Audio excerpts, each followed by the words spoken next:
రైతు సోదరులకు నమస్కారం. ఈనాటి పంట పొలాల కార్యక్రమానికి స్వాగతం. ఈనాటి పంట పొలాల కార్యక్రమంలో వినండి, భూగర్భ జలాల అభివృద్ధికి చేపట్టవలసిన చర్యల గురించి భూగర్భ జల శాఖ నిజామాబాద్ అధికారి పి శ్రీనివాస్ బాబు గారితో మొదటి భాగ పరిచయ కార్యక్రమం వింటారు.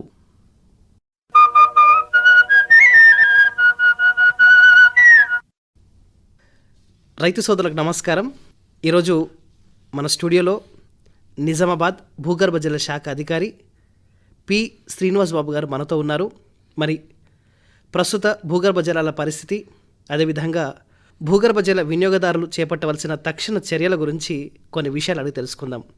నమస్కారం అండి బాబు గారు. నమస్కారం అండి శ్రోతలందరికీ. శ్రీనివాస్ బాబు గారు, భూగర్భ జల వినియోగదారులు మనకొచ్చే వర్షాకాలానికి ముందు తక్షణంగా చేపట్టవలసిన చర్యలు ఏవేవండి? మంచి ప్రశ్నతోటి మనము ఇవాల్టి రేడియో శ్రోతలకు ముందుంచాము. దాంట్లో భాగంగా నేను మొదలు పెట్టవలసింది ఈ యొక్క భూగర్భ జలాల యొక్క స్థితిగతులు ముందు ఏ విధంగా ఉన్నవి, వాటి గణాంకాలు ఏ విధంగా ఉంటున్నాయి అనేది కొంచెం నేను విశదీకరించడానికి ప్రయత్నం చేస్తాను. భూగర్భ జల వినియోగము నాటి నుంచి నేటికి చాలా దినదినము అధికమవుతా ఉన్నదన్నది ప్రజలందరికీ తెలిసిన విషయమే. అందులో భాగంగా మీరు అర్థం చేసుకోవాల్సినది, ఉపరితల జలాలు ఈ యొక్క వినియోగంలో మనకు 28% ఉంటే భూగర్భ జల వినియోగము 70% ఉన్నదాన్ని గుర్తుపెట్టుకోవాలి ప్రజలందరూ. ఎగ్జాంపుల్గా తీసుకుంటే మనము పంటలనే ఆధారంగా తీసుకుంటే మన రాష్ట్రంలో మొత్తము 20 లక్షల హెక్టార్లు మనకు సాగు వినియోగంలో ఉంటే 5.5 లక్షల హెక్టార్లు మాత్రమే ఉపరితల అంటే సర్ఫేస్ వాటరు వినియోగంలోకి ఉంటుంది. మిగతాది దరిదాపుగా 14 లక్షల హెక్టార్లు భూగర్భ జలాల వినియోగంలో మనము పంటలు పండిస్తున్నామన్నది శ్రోతలందరూ గుర్తుపెట్టుకోవాలి. ఇందులో మనము ఇంకా క్లుప్తంగా విపులంగా తెలుసుకోవాలి అనంటే, మనకు ఉన్న వనరులు దినదినము క్షీణించిపోతున్నదన్నది గుర్తుపెట్టుకోవాలి. ఏ విధంగా క్షీణిస్తున్నాయి అనంటే, ఉన్న భూగర్భ జలాల మీద ఒత్తిడి ఏర్పరుస్తూ వాటి వినియోగము అధికంగా తీసుకొస్తూ వాటిని భూగర్భ జల పెంపుదలకు మనము కృషి మితంగానే చేస్తున్నదన్న దాంట్లో మనము భూగర్భ జలాల మీద ఒత్తిడి ఏర్పడుతున్నదన్నది మీరందరూ గమనించాలన్నది నా యొక్క ముఖ్య ఉద్దేశము. ఈ విధంగా మనము గత ఒక 20-30 ఏళ్లలో నుండి మనము ఒక కాలమానంను పరిగణలోకి తీసుకుంటే, అప్పుడున్న భూగర్భ జల వినియోగానికి ప్రస్తుత వినియోగానికి దరిదాపుగా 5 నుండి 6 రెట్లు పెరిగినాయి. అంటే ఎంత ఒత్తిడి ఏర్పడుతుందో మీరు చూడండి. ఒక 10-15 ఏళ్ళ కిందట ఒక ప్రాంతంలో ఒక గ్రామంలో కొన్ని అంటే ఒక గ్రామమే తీసుకుంటే ఒక 50 బోర్లే ఉన్నాయనంటే ఒక 20 సంవత్సరాల క్రితము. ఇప్పుడు 5 రెట్లు పెరిగినాయి. అంటే 300 బోరు బావులు వాటి వినియోగంలోకి ఉన్నాయి. అంటే ప్రదేశము అంతే ఉంది, ఆ యొక్క వర్షపాతము అంతే ఆ ప్రదేశంలో పడుతుంది రమారామి. వినియోగము మాత్రము 5 నుండి 6 రెట్లు పెరిగింది అని మనము గుర్తెరగాలి. అంటే దాన్ని వినియోగము పెరిగింది అని అంటే భూగర్భ జలాల మీద ఉన్న భూగర్భ జల మట్టమైన కానీ భూగర్భ జలాల వినియోగమైన కానీ అవుతున్నందువల్ల అవి దినదినము అవి క్షీణిస్తూ ఉన్నాయన్నది మీరు గుర్తుపెట్టుకోవాలా. చాలా ముఖ్యమైన ప్రాముఖ్యమైన విషయము. ఇందులో మనము ఈ యొక్క వర్షాకాలంలో మనము ఏ విధమైన ప్రణాళికలు రచించుకోవాలి అని అంటున్నారు. అందులో మనము వర్షము అన్నది ప్రధానమైన మనకు మూలము భూగర్భ జలాలైనా కానీ సర్ఫేస్ జలాలైనా కానీ స్టోర్ చేసుకోవడంలో.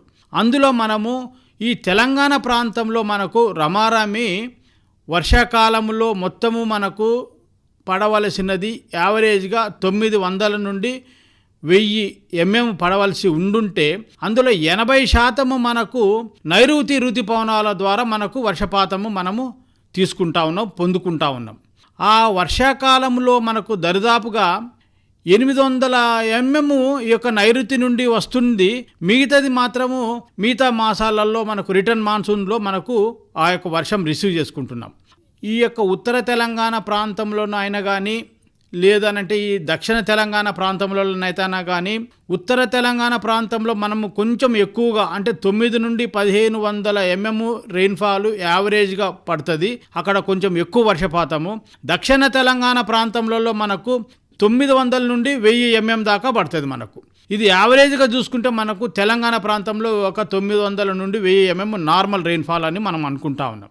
ఇవన్నీ గణాంకాలు నేను ఇంత విపులంగా ఎందుకు చెప్తున్నాను అనంటే, ఉపరితల జలాల కన్నా భూగర్భ జలాల వినియోగము ఎక్కువగా ఉంటుంది. వర్షపాతము ఏమైనా కానీ భూగర్భ జలాల వినియోగము అది తెలిసి లేకపోతే తెలియక వినియోగించడంలో అధికమవుతున్నదన్నది భూగర్భ జల వినియోగదారులు అందరూ గుర్తించుకోవాలన్నది ఇంత గణాంకాలు నేను విపులంగా మీకు అందరి ముందు ప్రస్తావన చేస్తూ ఉన్నా.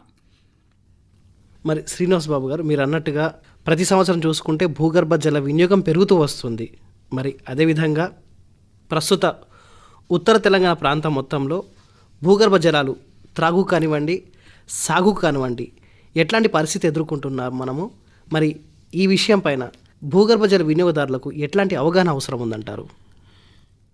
అంటే ఇప్పుడు మనము ఉత్తర తెలంగాణ ప్రాంతంలో మనకు రమారమి నీటి మట్టములు ఈ యొక్క మార్చి మాసంలో 8 మీటర్ల నుండి 14 మీటర్ల వరకు రికార్డ్ అయి ఉన్నాయి. ఏవైనా కానీ మనము నిజామాబాదు, నిర్మలు, ఆసిఫాబాదు, మంచిర్యాల ఈ ప్రాంతాలలో ఉన్న జిల్లాలలో మనము నీటి మట్టాలను, జిల్లా సరాసరి నీటి మట్టాలను చూస్తే 8 నుండి 14 మీటర్ల వరకు మనకు నీటి మట్టాలు అందుబాటులో ఉన్నాయి. నీటి మట్టాలు అందుబాటులో ఉన్నా కానీ గతంలో జరిగిన వర్షపాతము, గతంలో మనం వినియోగించిన భూగర్భ జలాల ఆధారం మీదనే భవిష్యత్తును అంటే వచ్చే యొక్క ఈ ఎండాకాలం అయినా కానీ వర్షాలు పడేంత వరకైనా కానీ మనము కొంతవరకు విశ్లేషణ చేసుకోవాల్సిన బాధ్యత మనందరిపైన ఉన్నది. అందులో భాగంగానే గతంలో పడిన వర్షపాతము మనకు ఆల్మోస్ట్ ఉత్తర తెలంగాణ ప్రాంతంలో 12 నుండి 22% వరకు మనకు ఎక్సెస్ రెయిన్ఫాల్ పడింది. అంటే పడవలసిన దానికన్నా నార్మల్ రెయిన్ఫాల్ కన్నా 12% నుండి 22% వరకు మనకు ఎక్కువగానే నమోదైనది అనేది మనకు గణాంకాలు చెప్తూనే ఉన్నాయి. అయితే ఆ పడిన వర్షపాతము పడవలసిన సమయంలో కన్నా అతి తక్కువ సమయంలో పడినందువలన భూగర్భంలో ఇనకవలసినంత మోతాదులో ఇనకక తక్కువ మోతాదులో ఇనికి ఎక్కువగా రన్ ఆఫ్ ఎవాపరేషన్లలో పోయినదని మనము గుర్తెరగాలి. అంటే దాన్ని ఎంతైనా కానీ తక్కువ సమయంలో ఎక్కువ వర్షపాతము పడినప్పుడు ఏ విధంగా మనము సిద్ధపడాలి, ఏ విధంగా మనము వాటిని భద్రపరచుకోవాలన్నది ప్రతి ఒక్క భూగర్భ జల వినియోగదారులు ఈ ప్రశ్నను సమాధానాన్ని క్లుప్తంగా వివరంగా తెలుసుకోవాల్సిన బాధ్యత మనందరిపైన ఉన్నది.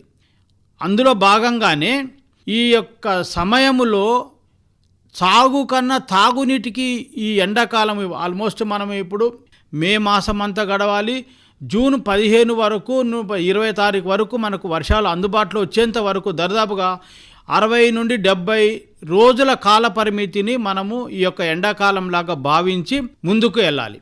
ఒకటి మాత్రం సంతోషకరమైనది ఏంటంటే ఆల్మోస్ట్ సాగునీటికి ఇప్పుడు నీరు యొక్క అవసరత చాలా వరకు తగ్గిపోతూ ఉంది దినదినము. ఎందుకంటే ఎండాకాలంలో టోటల్గా హార్వెస్టింగ్ అంతా అయిపోయింది కాబట్టి సాగుకే. ఈ త్రాగునీటి కొరకు మనము ఏ విధంగా ఈ యొక్క 60-70 రోజులు 2 నెలలు మనం ఏ విధంగా పొదుపుగా వాడుకోవాలన్న దాంట్లోనే మనము ముందుకు ఆలోచన చేయాలి. చెప్పాను కదా ఇంతకుముందు చాలాసార్లు నా యొక్క విశ్లేషణలలో లేకపోతే నేను ఇచ్చే ఉదాహరణలలో మీకు వివరంగా చెప్పాను. ఈ పొదుపు చర్యలు భాగము అనంటే ఏదో ఎక్కడో మిమ్మల్ని తక్కువ వాడుకోండి లేకపోతే అసలు వాడుకోద్దు అన్నది కానే కాదు. పరిమితిగా అవసరము కొద్దీ వాడుకోవాలన్నది మొదటిగా నేను ప్రప్రథమంగా మీ ముందు ప్రస్తావన చేస్తూ ఉన్నా. అది సాగుకైనా తాగుకైనా కానీ ఇటువంటి గడ్డుకాల పరిస్థితులలో మనకు వర్షపాతము పడి దాదాపుగా ఆల్మోస్ట్ సెప్టెంబర్కెల్లా ఆల్మోస్ట్ ముగిసిపోయినాయి. అక్టోబరు మాసం నుండి మనము స్టోర్ చేసుకున్నది భద్రపరుచుకున్న అది సర్ఫేస్ అయినా కానీ భూగర్భంలో అయినా కానీ భద్రపరుచుకున్న నీటినే మనము మనం వాడుకలోకి ఇప్పటి వరకు తీసుకొస్తున్నాము. ఇంకా మనము 60-70 రోజులు అన్నట్టు ఇంకా 2 నెలలు ప్రయాణం చేయవలసి ఉన్నది. ఇంత లాంగ్ టర్ము రెయిన్ఫాల్ లేకుండా ఒట్టి భద్రపరచుకునేది మాత్రమే మనము వాడుకుంటున్నాం కాబట్టి అవి ఎంతవరకు దాని మీద ఒత్తిడి పెరిగి దినదినము భూగర్భ జల మట్టాలు పడిపోతూ ఉన్నవి. రమారమి దరిదాపుగా 1 నుండి 2 మీటర్ల వరకు, కొన్ని ప్రాంతాలలో 2 నుండి 3 మీటర్ల వరకు నెలకు పడిపోతూ ఉన్నది యావరేజ్గా. అంటే ఎంతటి భూగర్భ జల మట్టము నెలకు కిందకి పడిపోతున్నదో వినియోగదారులందరూ గమనించాలి. సరాసరి నీటి మట్టాలు నేను చెప్పాను 8 నుండి 14 మీటర్ల వరకు ఉందన్నది ఆయా ప్రాంతాలను బట్టి. కానీ కొన్ని ప్రాంతాలలో భూగర్భ జలాలు ఇంకడానికి తక్కువ స్తోమత ఉన్నది కాబట్టి అక్కడ ఉపరితలాలలో నీళ్ళే ఆవిరైపోయి ఉంటాయి, ఇప్పటిదాకా ఏముండయి. భూగర్భ జల మట్టాలు కూడా పడిపోతున్నప్పుడు అటువంటి ప్రాంతాలలోనే ఈ గడ్డు పరిస్థితి ఏర్పడుతూ ఉన్నది కాబట్టి అక్కడ కొంచెము భద్రంగా, కొంచెము మితంగా, పరిమితినికి మించకుండా మనం వాడుకుంటే ఎంతైనా మంచిదని. ఈ యొక్క రానున్న 2 నెలలలో సాగునీటి అవసరాలు తక్కువగా ఉన్నవి, త్రాగునీటికే ఎక్కువగా ప్రాధాన్యత ఇస్తూ వాటికి కొత్త బోర్ల జోలికి వెళ్లకుండా ఉన్న నీటి వనరులనే మాత్రమే వాడుకోవాలన్నది సూచిస్తూ ఈ యొక్క ఎండాకాలమును ముందుకు తీసుకెళ్లాలన్నది నా యొక్క ఉద్దేశంగా మీ అందరి ముందు ప్రస్తావిస్తున్నాను. అంటే బాబుగారు మీరు అన్నట్టుగా తక్కువ సమయంలో ఎక్కువ వర్షపాతం పడడం వల్ల మనం భద్రపరచుకోలేకపోతున్నాం అన్నది మీరు ప్రధానంగా చెప్తున్న అంశం అండి. మరి భూగర్భ జల వినియోగదారులు గ్రామాల్లో అయితేనేవ్వండి, పట్టణాల్లో అయితేనేవ్వండి, ఈ విషయాన్ని గమనిస్తారని ఆశిద్దామండి. అదేవిధంగా మరి శ్రీనివాస్ బాబు గారు, భూగర్భ జల అభివృద్ధికి రాష్ట్ర, కేంద్ర ప్రభుత్వాలు ఎట్లాంటి కార్యక్రమాలు చేపడుతున్నాయండి? ప్రభుత్వ పరంగా చూస్తుంటే ఈ భూగర్భ జలాలు యొక్క పెంపుదలకు ఎన్నో పథకాలు ఎంతో కాలం నుండి ప్రస్తావన చేస్తున్నాయి. ప్రతి సంవత్సరము ఒక క్రొత్త పథకంతో ముందుకు వస్తూ ఉన్నారు. అది కేంద్ర ప్రభుత్వం ప్రవేశపెట్టిన జలశక్తి అభియాన్ ప్రోగ్రాం అయితేనేమింది, ప్రస్తుత సంవత్సర కాలంలో వాటర్ షెడ్ యాత్ర అని PMKSY 2.0లో ప్రవేశపెట్టిన వాటర్ షెడ్ అభివృద్ధి పథకమైన కానీ రాష్ట్ర ప్రభుత్వ పరంగా ఎన్నో పథకాలను తీసుకొచ్చి భూగర్భ జల అభివృద్ధికి చాలా సహాయపడుతున్నది. ఏ ప్రభుత్వమైనా కానీ ఈ యొక్క భూగర్భ జల పెంపుదలకు చేపట్టిన కార్యక్రమాలు 100కు 100% అభివృద్ధి పడాలి, సద్వినియోగపడాలి, లేకపోతే అమలు పరచబడాలని అంటే పీపుల్స్ పార్టిసిపేషన్ అనేది చాలా ముఖ్యమై ఉన్నది. పీపుల్స్ పార్టిసిపేషన్ అని అంటే పబ్లిక్, ప్రజల భాగస్వామ్యము చాలా తప్పనిసరి అనేది నేను చాలా గట్టిగా విశ్వాసంగా మీ ముందు ప్రస్తావన చేస్తున్నా. పబ్లిక్, ప్రజలు దీంట్లో భాగస్వాములు కాకపోతే కమ్యూనిటీ స్కీమ్స్ ఏవైనా కానీ అవి మనకు మంచి ఫలితాలను ఇవ్వవన్నది నా యొక్క ప్రగాఢ నమ్మకం. కాబట్టి రాష్ట్ర ప్రభుత్వాలు ప్రవేశపెట్టిన స్కీములు, కేంద్ర ప్రభుత్వ ప్రవేశపెట్టిన స్కీములలో ప్రజలు భాగస్వాములు కావాలి. అందులో హార్వెస్టింగ్ అనేది చాలా పద్ధతులు ప్రవేశపెట్టారు. వాటిలలో ప్రజలందరూ భాగస్వాములు అయ్యి తమ తమ ప్రదేశాలలో భూగర్భ జలాల పెంపుదలకు ప్రభుత్వ పరంగా కాకుండా ప్రజల పరంగా మీరు కూడా తమ వంతు కృషి చేయాలన్నది నా యొక్క ముఖ్య ఉద్దేశము. మరి శ్రీనివాస్ బాబు గారు, భూగర్భ జలాలు సుస్థిరంగా ఉండాలంటే, రాబో తరాలకు మనం సురక్షితంగా అందించాలంటే భూగర్భ జల శాఖ నుండి ఎట్లాంటి దీర్ఘకాలిక ప్రణాళికలు ఉన్నాయండి? ఇది చాలా మంచి ప్రశ్న. ఇందులో నేను గతంలో ప్రస్తావించినట్టు నేను ఒక క్యాప్షన్ నినాదము గతంలో చెప్పాను. అది ఇంటికో పిట్టు పెరటికో చెట్టు అనే నినాదంతో ప్రతి ఒక్కరు అమలుపరచగలరన్నది నా యొక్క నమ్మకము. ఈ లాంగ్ రన్ గ్రౌండ్ వాటర్ భూగర్భ జల స్థిరత్వంగా ఉండాలి అనంటే చాలా పథకాలు ఉన్నవి. భూగర్భ జలాలను అభివృద్ధి చేయవలసిన బాధ్యత అయినా కానీ మన దగ్గర ఉన్నది. దీంట్లో నేను 2-3 టాపిక్స్గా మీకు చెప్పదలుచుకున్నా. దాంట్లో మొదటిగా మనము భూగర్భ జలాలు లాంగ్ రన్లో మనము సస్టైన్ కావాలి అనంటే మనము వచ్చిన వర్షపాతాన్ని ఏ విధంగా మనము భద్రపరుచుకుంటున్నాము అన్నది మనము దాంట్లో గమనించాలి. అది అర్బన్ ప్రాంతమైన, గ్రామీణ ప్రాంతమైన. ఈ అర్బన్ ప్రాంతములలో వినియోగము దినదినము ప్రజలు వాడకంలోకి ఎక్కువైతా ఉన్నాయి. రూరల్ ప్రాంతాలలో అంటే గ్రామీణ ప్రాంతాలలో కూడా ఆ యొక్క వ్యవసాయానికి కావలసిన దానికన్నా ఎక్కువగా నీటిని వెలికి తీస్తూ వినియోగంలో చేస్తూ ఉన్నారు. ఆ మోతాదులో ప్రజలు భూగర్భ జలాలను ఇంకింపజేసేందుకు కొంత చర్యలు చేపట్టడంలో వెనుకంజ వేస్తున్నారన్నది నా యొక్క విశ్లేషణలో నేను గమనించిన. అటువంటి ప్రదేశాలలో మనం చేయవలసిన కొన్ని పనులను మీ ముందు నేను ప్రస్తావన చేస్తాను. వర్షపాతంను గురించి మనము మాట్లాడుకున్నాము ఇందాకనే. ఆ వర్షపాతము అతి తక్కువ సమయంలో ఎక్కువ వర్షపాతము, ఎక్కువ ఎక్సెస్ రెయిన్ పడింది అంటున్నాము, కానీ అది మనకు రన్ ఆఫ్ ద్వారా వెళ్ళిపోతూ ఉన్నందువలన దాన్ని మనము అరికట్టడంలో విఫలమైనామన్న దాంట్లోనే నొక్కి చెప్తూ అటువంటి రన్ ఆఫ్ను అరికట్టడంలో మన యొక్క వంతు కృషి చేయాలి. అది ఏ విధంగానంటే అర్బన్ ఏరియాలలో మనము తీసుకుంటే మనకు పాపులేషను దినదినము ఆ యొక్క ప్రాంతాలలో ఎక్కువ అవుతూ ఉంది. దాన్ని బట్టి వాళ్ళకు అనుగుణంగా బోర్వెల్స్ నిర్మాణాలు దినదినము అభివృద్ధి అవుతూ ఉన్నాయి, ఎక్కువ అవుతూ ఉన్నాయి. దాంట్లో అర్బన్ ఏరియాలలో పడిన వర్షపాతము భూగర్భంలోకి ఇనకడానికి తక్కువ ప్రదేశాలు ఉంటాయి. అంటే అంత సిమెంటింగ్ ఏర్పడి ఎక్కువ రన్ ఆఫ్లో వెళ్ళిపోతూ ఉన్నవి. అంతేకాకుండా వాడుకున్న నీటిని రీయూజ్లో రావడంలో చాలా తక్కువగా ఉన్నవి. ఇవన్నిటికీ భూగర్భ జలాల మీద ఒత్తిడి ఏర్పడతా ఉన్నది. కాబట్టి వీటన్నిటినీ అధిగమించాలి అనంటే రెయిన్ వాటర్ హార్వెస్టింగ్ స్ట్రక్చర్స్ మాత్రము అర్బన్ ఏరియాలలో పగడ్బందీగా నిర్మాణించుకోవాలి. ప్రతి ఒక్కరూ దాంట్లో భాగస్వాములు కావాలి. ప్రతి ఇంటికి ఒక రెయిన్ వాటర్ హార్వెస్టింగ్ స్ట్రక్చరు, ఒక సోక్ పిట్టు నిర్మాణం చేసుకోవాలన్నది ప్రభుత్వము నియమించిన కట్టడిని అనుసరించాలి, పాటించాలి అన్నది నేను గట్టిగా చెప్తూ, ఈ యొక్క అర్బన్ ఏరియాలలో ఉన్న ప్రతి ఇంటికి ఒక సోక్ పిట్టును నిర్మాణించుకోవాలి. సోక్ పిట్టు అనంటే దాని యొక్క ఉద్దేశం ఏంటనంటే వాడిన మలినమైన నీటిని, అది ముఖం కడుక్కునేటప్పుడైనా కానీ, స్నానం చేసినప్పుడైనా కానీ, బట్టలు ఉతికినటువంటి వాటర్, ఇటువంటి వాడిన వాటర్ను రీయూజ్ చేయాలి అని అంటే అవి వాటిని ఒక పద్ధతి ప్రకారంగా సోక్ పిట్టును, ఒక పిట్టును తవ్వి ఆ యొక్క మలినమైన వాటర్ను పైపు ద్వారా ఆ టబ్లోనికి పంపిస్తే అక్కడ సెటిల్ అయ్యి మడ్డంతా అడుగున చేరి ఆ ఉపరితలం నుండి రంధ్రాలలో నుండి లాటరల్గా భూగర్భంలోకి వెళ్ళి అక్కడ ఫిల్టర్ మీడియా ద్వారా భూగర్భంలోకి చేరి అక్కడంతా చుట్టూ దాని ప్రాంతం అంతా శాచ్యురేషన్ అవుతుంది. అది మనకు కొంతవరకు సహాయపడుతుంది, మనకు భూగర్భ జల మట్టాలు పెరగడానికైనా కానీ. దాన్ని లీకేజ్ వాటర్ అని అంటాము, లేకపోతే రీయూజ్ వాటర్ అని అంటుంటాము దాన్ని. అంతేకాదు మన గృహంలో ఉన్న బోరు చుట్టూ కూడా కందకంలాగా తవ్వి దానికి వర్షపు నీటిని కూడా దాన్ని భూగర్భంలోకి పంపించడానికి మనము ప్రయత్నాలు చేయాలి. ఇది రెండవది. మూడవది, ఒక వర్షపు నీటిని కూడా మనము కొన్ని నీరు అందుబాటులో లేని ప్రాంతాలలో మనము పిట్టులాగా తవ్వుకొని అందులో వర్షపు నీరును డైరెక్ట్గా భద్రపరచుకోవడానికి కూడా మనకు అవకాశం ఉంటుంది. కొన్ని దేశాలలో మీరు చూస్తే త్రాగడానికి నీళ్ళు లేక ఎంతో ఇబ్బంది పడుతూ ఉన్నారు. మనకు అటువంటి దుస్థితి రాకుండా పాపులేషన్ పెరిగినా కానీ మనకు భూగర్భ జలాలు సమృద్ధిగా ఉండాలి, శుద్ధ జలాలుగా ఉండాలి అనంటే ఈ విధమైన స్ట్రక్చర్స్ను మనము అర్బన్ ఏరియాలలో, పట్టణ ప్రాంతాలలో తప్పనిసరిగా నిర్మించుకోవాలన్నది సూచిస్తూ ఉన్నాను.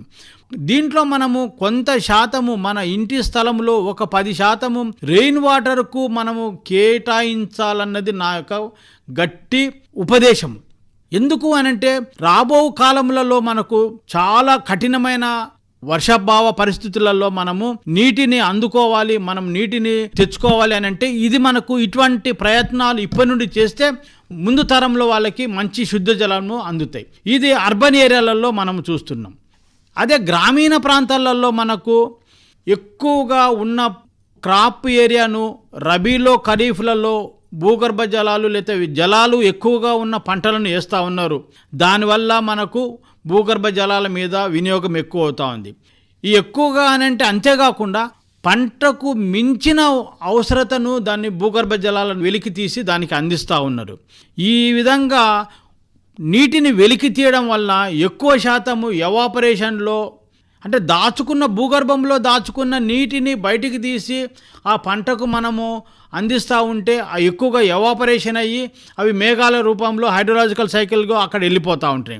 అంటే మనం ఎంత నష్టపోతూ ఉన్నామన్నది భూగర్భ జల వినియోగదారులు గమనించాలి. అంటే అంతేకాదు, కొంత శాతమే మనకు మళ్ళీ భూగర్భంలోకి ఆ ప్రాంతాలలో రీయూజ్ కింద అది భూగర్భంలోకి ఇనుకుతూ ఉంది. అది కొంతవరకు పర్వాలేదు. ఇటువంటి సందర్భాలలో మనము ఎక్కువగా వర్షపాతమును మనము వినియోగించుకోవాలి అనంటే ridge to valley watershed యాత్రలలో మనము కొన్ని నమూనాలు సేకరించినాము. దాంట్లో ఏ విధమైన ఏంటంటే స్లోపుకు అడ్డంగా దున్నుకుంటా ఉంటే ఎక్కువగా, అంటే వాటర్ షెడ్ యొక్క ముఖ్య ఉద్దేశము, వాటర్ షెడ్ అని అంటే మిట్ట ప్రాంతం నుండి పల్లము ప్రాంతం వరకు మనము అక్కడ భూగర్భ జలాలను పెంపొందించడానికి తీసుకుంటున్న నిర్ణయం. అది వాటర్ షెడ్లో మనము ఒక ప్రణాళికను ఏర్పరచుకుంటాం. అదేవిధంగా మనము ఇటువంటి ఒక రైతు దగ్గరైనా కానీ భూగర్భ జల వినియోగదారులైనా కానీ మీ దగ్గర ప్రస్తావన చేస్తే మీ యొక్క పొలంలోనే స్లోపుకు ఏటవాళ్ళకు అడ్డంగా దున్నుకుంటా ఉంటే పడిన వర్షపాతము మరీ రన్ ఆఫ్లో ఎక్కువగా పోకుండా దాని యొక్క స్పీడును కొంతవరకు మనము తగ్గించిన వారిమవుతాం. అంతేకాదు, చిన్న రైతులు అంటే 3-4 ఎకరాలు ఉన్న రైతులు ఫారం పాండ్స్ కంపల్సరీగా వాళ్ళు కన్స్ట్రక్షన్ చేసుకోవాలి. అంతేకాదు, ఫారం పాండు అది భూగర్భ జలాల పెంపుదలకే ఉంటే మనము వర్షపు నీటిని డైరెక్ట్గా వాడుకోవడానికి కూడా మనము డగ్అవుట్ ఫామ్ పాండ్స్ను కూడా మనం నిర్మాణం చేసుకోవాలి. ఇక్కడ కూడా భూగర్భ జల వినియోగదారులు రైతు సోదరులందరూ గమనించాలి ఏంటంటే, మనం ఎంత మోతాదులో అయితే భూగర్భ జలాలను లోపటి నుండి వెలికి తీస్తున్నామో అంతలో కనీసం 75-80% అన్న వచ్చిన వర్షపాతమును మన ప్రాంతంలో పడ్డది భూగర్భంలోకి ఇంకింప చేయడానికి మీరందరూ కృషి చేయాలన్నది ఇక్కడ నొక్కి చెప్తా ఉన్నా.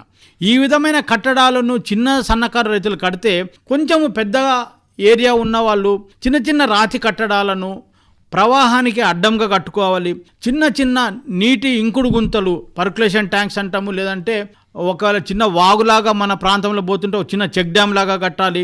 చిన్న నీటి కుంటలను ఏర్పరచుకుంటేనే మనకు వర్షాన్ని మనము ఎప్పుడు పడినా ఎక్కడ పడినా ఆ యొక్క వర్షాన్ని మనము రన్ ఆఫ్లో వెళ్లకుండా ఎక్కడ పడిన వర్షాన్ని అక్కడ మనం భూగర్భంలోకి ఇంకింప చేస్తేనే ఈ ఎక్సెస్ రెయిన్ఫాల్ పడ్డది అన్నది మనకు రన్ ఆఫ్లో పోకుండా భూగర్భంలోకి ఇంకి మనకు జలాలు మనకు అభివృద్ధి చెందుతాయి.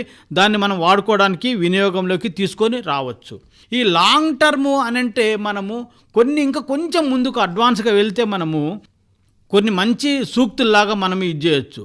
అవి ఏంటంటే ఈ యొక్క భూగర్భ జలాలను దినదినము మనము వాడుకములో తగ్గించుకుంటూ రావాలి అనంటే మనం ఒక వర్షాకాలంలోనే మనము వెట్ క్రాప్స్ వేసుకుంటూ రబీ కాలంలో అంటే ఎండాకాలపు సీజన్లో మనము పైరులకు ఐడి క్రాప్స్, డ్రై క్రాప్స్ వేసుకుంటే చాలా మంచిది. అక్కడ మనము కొంతనన్నా మనము భూగర్భ జలాల మీద ఒత్తిడి తగ్గించగలుగుతాం. అంతేకాదు, మనము ఈ యొక్క పెస్టిసైడ్స్ను వాడడం వల్ల కూడా మనకు భూమట్టం మీద ఆ యొక్క పెస్టిసైడ్స్ను ఒక క్యాల్సిఫైడ్ లేయర్గా ఫామ్ అయ్యి భూగర్భంలోకి పడిన వర్షం లోపలికి వెళ్ళాలంటే కూడా కొంతవరకు అది ఆటంకపరుస్తూ ఉంటుంది. కాబట్టి వినియోగంను భూగర్భ జలాల పెంపొందించుకోవటానికి పెస్టిసైడ్స్ అతి తక్కువ మోతాదులో వాడాలన్నది.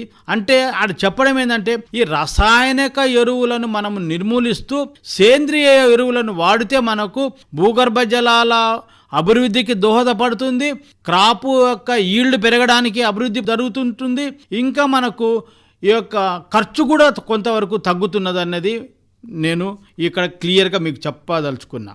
అంతేకాదు, ఈ యొక్క ఏవైతే మనము సేంద్రియ ఎరువులు వాడుతున్నామో ఆ తెచ్చేటప్పుడు దాంట్లో ప్లాస్టిక్ నిర్మూలన అనేది చాలా ముఖ్యమైన పాత్ర. అంతేకాదు, హార్టికల్చరు ఈ యొక్క డ్రై క్రాప్స్లలోనంటే మనము హార్టికల్చర్ మీద కూడా మనం వాడుకుంటుంటే, అంటే పండ్లు కూరగాయల చెట్లను పెంపొందించుకుంటుంటే మనకు దిగుబడి ఎక్కువ వస్తుంది. దానివల్ల మనకు ఆర్థికమైన స్తోమత కూడా పెరుగుతూ ఉంటుంది. మనము భూగర్భ జల వినియోగములు వాడకంలో ఏది డ్రిప్ ఇరిగేషన్ అన్నా స్ప్రింక్లర్ అన్నా వాడతాం కాబట్టి భూగర్భ జలాల మీద ఒత్తిడి తగ్గుతుంటుంది. అంతేకాదు, ఈ యొక్క సాయిల్ టెస్ట్ కూడా మనము చేసుకుంటూ ఉంటే ఏ విధమైన సాయిల్ మనకు అక్కడ ఉంటుంది, దాన్ని అంటే యొక్క క్యాల్సిఫైడ్ ఫార్మేషన్ ఉంటే తెల్లని తెట్టు కడితే కూడా అది మనకు ఒక అటు ఒక కార్బనైజ్డ్ ఫామ్ అయినట్టుగా భూగర్భంలోకి నీళ్ళనేది పంపించదు. కాబట్టి ఇటువంటివన్నీ మనము, అంతేకాకుండా మనము వాడే భూగర్భ జలాలను అవి స్టాటిక్ రిసోర్సెసా డైనమిక్ రిసోర్సెసా? ఈ స్టాటిక్ డైనమిక్ అనే దాంట్లో మీరు కొంచెం అర్థం చేసుకుని, ఈ డైనమిక్ రిసోర్స్ అంటే వర్షము పడినప్పుడు భూగర్భంలోకి పోయి అది కొంతవరకు 40, 50, 100, 200 అడుగుల ప్రాంతాన్ని బట్టి ఉంటుంది. కాబట్టి ఆ ప్రాంతంలో పడిన ఆ డెప్త్ వరకే వాడకము, మళ్ళీ మనం రీయూజ్లోకి వెళ్తే అది మనము డైనమిక్. ఎవ్రీ రెయిన్ఫాల్ సైకిల్లో ఈ విధంగా జరుగుతూ ఉంది. కాబట్టి ఆ వాటర్నే మనము దేనికైనా వాడుకుంటే దాన్ని డైనమిక్గా ఉంటుంది, డైనమిక్ రిసోర్స్ అంటాము. ఆ స్టాటిక్ రిసోర్స్ అంటే చాలా లోతులో పొరలలో నుండి నీటిని వెలికి తీస్తే అవి స్టాటిక్ రిసోర్స్ లాగా ఉంటుంది. అవి మళ్ళీ ఆ యొక్క లోతులో నీటి పొరల నుండి నీటిని తీస్తే ఆ పొర నిండాలి అని అంటే చాలా సమయం పడుతుంది. కాబట్టి ఆ సమయంలో అది నిండక ఆ పొర దినదినము దాన్ని క్షీణించి ఆ ఎక్విఫర్ అంతా ఫెయిల్యూర్ అయిపోతుంది. దానివల్ల అనర్థాలు చాలా వస్తాయన్నది నేను మీ ముందు ప్రస్తావన చేస్తూ, ఇంకా ఇవి చాలా మనకు భూగర్భ జలాల వెలికితీతకు మనము కొన్ని కేంద్ర రాష్ట్ర ప్రభుత్వాలు పెట్టినే కాకుండా మన భాగస్వామ్యమైన పద్ధతులను అవలంబిస్తూ భూగర్భ జలాలను పెంపొందించుకోవాలన్నది మీకు సూచిస్తూ ఉన్నాను.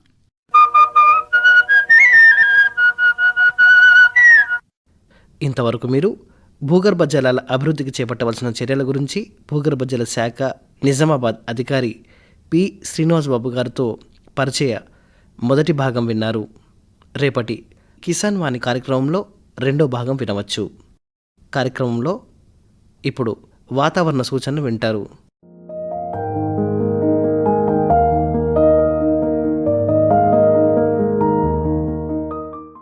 రానున్న 3 రోజుల వాతావరణం. హైదరాబాద్ వాతావరణ కేంద్రం నుండి వచ్చిన సమాచారం ప్రకారం ఏప్రిల్ 28, 2025వ తేదీన జిల్లాలో అక్కడక్కడ తేలికపాటి వర్షాలు కురిసే అవకాశం కలదు. రానున్న 5 రోజుల్లో జిల్లాలో పగటి ఉష్ణోగ్రత 42 నుంచి 45 డిగ్రీల సెల్సియస్ మరియు రాత్రి కనిష్ట ఉష్ణోగ్రత 28 నుంచి 30 డిగ్రీల సెల్సియస్ మధ్య నమోదు కావచ్చు. గాలిలోని తేమ ఉదయం 36 నుండి 50% మరియు మధ్యాహ్నం 16 నుంచి 26% మధ్య ఉండవచ్చు. నైరుతి దిశ నుండి గాలులు సరాసరిగా గంటకు 9 నుంచి 13 కిలోమీటర్ల వేగంతో వీచే అవకాశం ఉన్నది.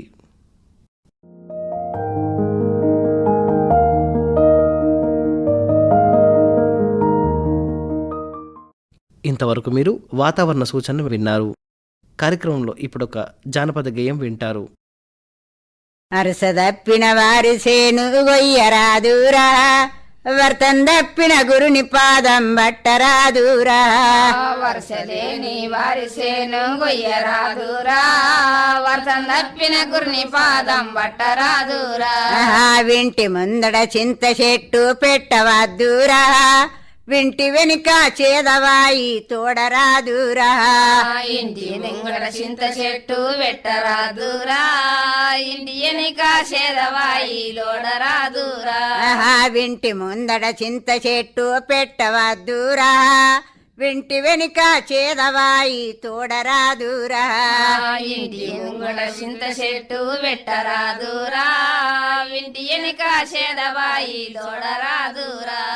వరుస తప్పిన వారు చేను గొయ్యరాదురా, వర్తం తప్పిన గురుని పాదం బట్టరాదురా. వరుసలేని వారి సేను గొయ్యరాదురా, వర్తం దప్పిన గురుని పాదం బట్టరాదురా. వరుస తప్పిన వారు చేను గొయ్యరాదురా, వర్తం తప్పిన గురుని పాదం బట్టరాదురా. వరుసలేని వారి సేను గొయ్యరాదురా, వర్తం దప్పిన గురుని పాదం బట్టరాదురా. ఊరు పక్కన మక్క చేను వెయ్యరాదురా, ఊళ్ళో ఉన్న ప్రజల బాధ పాడరాదురా. ఊరు పక్కన మక్క సేను ఎయ్యరాదురా, ఊళ్ళో ఉన్న పదల బాధ వాడరాదురా. ఊరు పక్కన మక్క చేను వెయ్యరాదురా, ఊళ్ళో ఉన్న ప్రజల బాధ పాడరాదురా. ఊరు పక్కన మక్క సేను ఎయ్యరాదురా, ఊళ్ళో ఉన్న పదల బాధ వాడరాదురా. వరుస తప్పిన వారు చేను గొయ్యరాదురా, వర్తం తప్పిన గురుని పాదం బట్టరాదురా వరుసలైన వారి సేను కొయ్యరాదురా వరదం తప్పిన గురుని పాదం పట్టరాదురా. మీరు విన్న ఆ జానపద గేయంతో ఈనాటి పంట పొలాలు కార్యక్రమం సమాప్తం.